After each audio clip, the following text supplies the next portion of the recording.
Please don't forget subscribe to the channel and hit the bell to get notified of new daily videos. Late last year, my world felt like it was crumbling.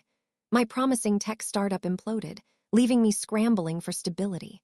I landed a temporary contract at GlobalTech Solutions, a massive software company, in their client support and project allocation department. It wasn't my dream job, but it paid the bills and offered a glimmer of hope. I poured myself into it, meticulously managing client project hours and budget allocations. My team lead was Liam, a slick talker who always seemed to be putting out fires but also always seemed a bit too detached. Ben was a senior tech, Liam's shadow. Jane was our department head, rarely seen but always demanding efficiency metrics. 6 months in, just as I was anticipating my contract review, which I'd been told usually led to a permanent position and a raise, I was blindsided. Instead of a performance review, I walked into a disciplinary hearing. Without a shred of prior warning or evidence, I was accused of 14 separate instances of misallocating project funds and inflating client service hours, totaling nearly £600. These were charges I'd never heard of, dating back almost to my start date. Liam and Ben were supposedly the ones who reported them. I was told a call had been made to HR, and my contract was terminated on the spot. I was ushered out like a criminal, my reputation shredded, my future uncertain. I knew I hadn't done anything wrong, but the sheer shock left me speechless. The initial fury was volcanic, not just for being unjustly fired, but for being effectively called a thief and having my nascent tech career threatened. My parents, veterans of the corporate world, were even more outraged. They sat me down and helped me craft a response that wasn't just professional, but absolutely surgical. My only goal at that point was a clean reference, a guarantee that this fabricated nonsense wouldn't follow me to my next job, which I'd already secured. A huge relief, honestly. But as we wrote, the plan grew. We meticulously detailed every procedural breach. No prior warnings, no opportunity to address the alleged discrepancies, no formal investigation, immediate termination without due process, all in violation of their own HR policies and labor laws. We noted that if such serious accusations were true, why was I given access to sensitive client accounts for months? Why wasn't I suspended pending investigation? It made no sense.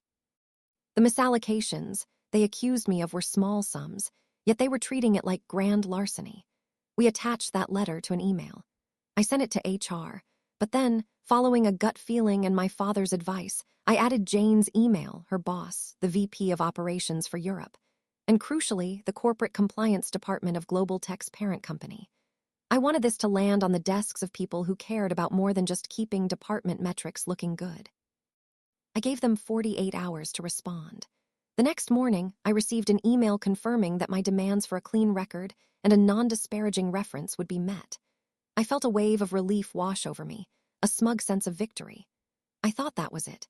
I washed my hands of GlobalTech and embraced my new role as a junior cybersecurity analyst at a different firm, a job I actually loved and paid significantly more.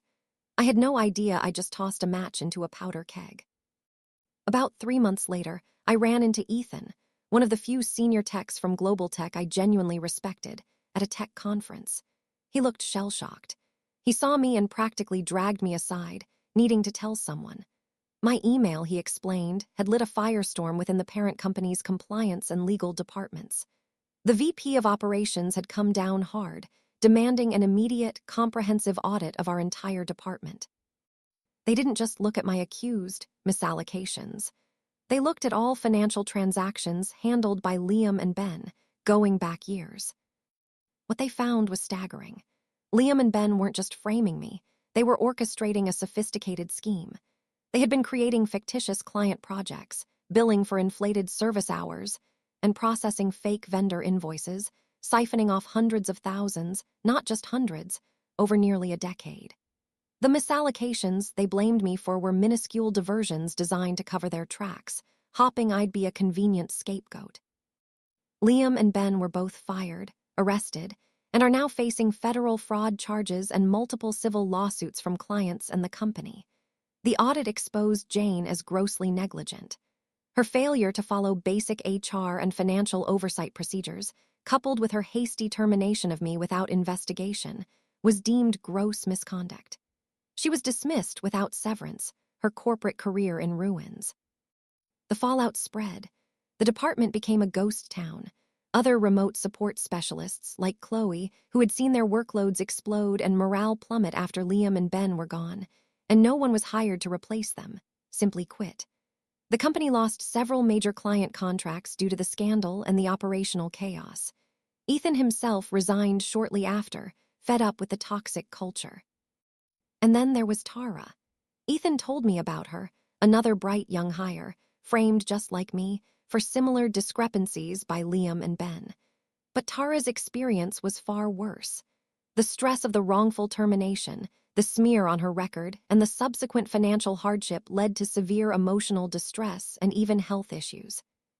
She's now spearheading a class action lawsuit against GlobalTech for wrongful termination and damages, gathering other former employees who were similarly victimized. As for me, I'm thriving. The new job is challenging and fulfilling. The irony isn't lost on me. Getting fired from a job I hated by people who deserved far worse opened the door to a career I love, one focused on preventing the very corporate malfeasance that nearly ruined me. They thought they were getting rid of a problem. Instead, I exposed an empire of corruption. My simple email wasn't just about clearing my name, it was about tearing down a rotten system. They wanted to bury me, but all they did was unearth their own grave. If you enjoyed this video, please hit the thumbs up button to like it. And please do subscribe to support the channel.